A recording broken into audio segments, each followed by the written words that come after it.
this Bridge Colby confirmation that's going on right now.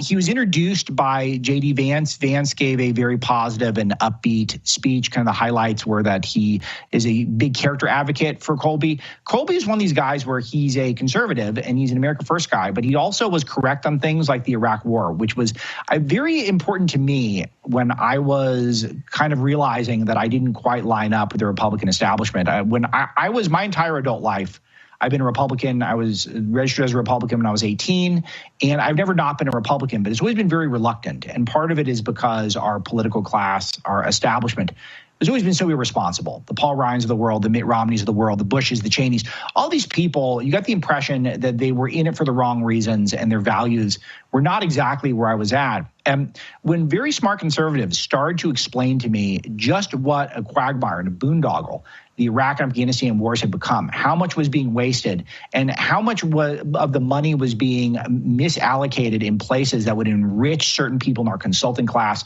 This was very informative to me. It changed my worldview a lot. And Rich Colby's one of those guys. He's one of those guys who's understood that for a long time. And a lot of you are in Charlie's audience. You guys are the hardcores. You know this stuff to be true. But having grown up in the sort of George Bush era of Republican politics, we were all sold these wars. And even some of us who were, 17, 18 years old being told how important it was for America to go to Afghanistan, Iraq, and spend all this blood and treasure. This was a guy who was a conservative who was there, who was saying, holding up his hand and politely saying, no, that's not it. That's not what this is all about. And those are the type of guys who need to be in our Department of Defense.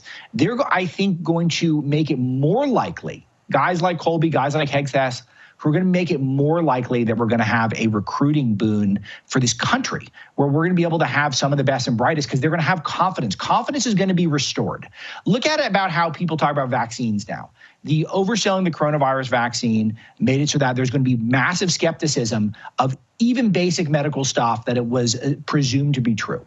One thing that Colby can do is he can, I think, reassure people that there are adult, safe pair of hands who are involved in our major foreign policy decisions as well as defense decisions, the way we're spending our budgets, where we're focusing on things that will hold accountable the people who have been part of this establishment, permanent political bureaucratic class in Washington. We got some audio of him from his hearing. Let's play some of this. Let's play cut 105. Let's see what that sounds like, guys.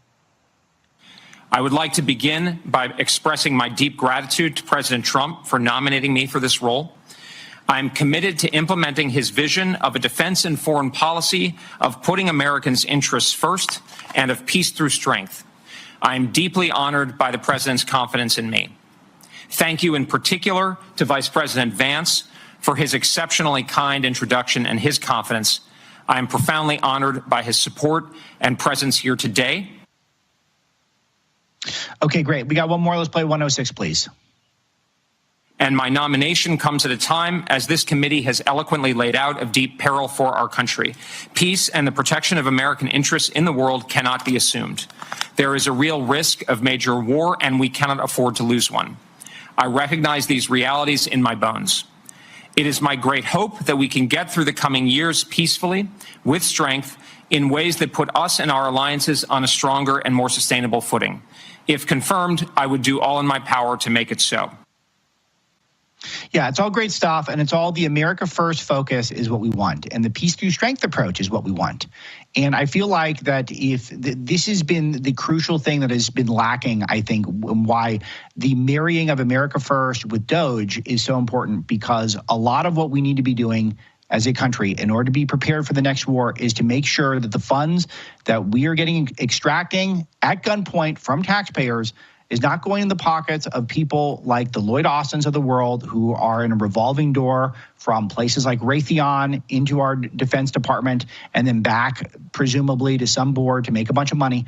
That's not what it's about. It's about making sure we have the cutting edge technology, that we have the best intelligence, that we have integrity with the American people so that the money is being spent in a wise way, and that we're focusing on the things that are the true threats to us.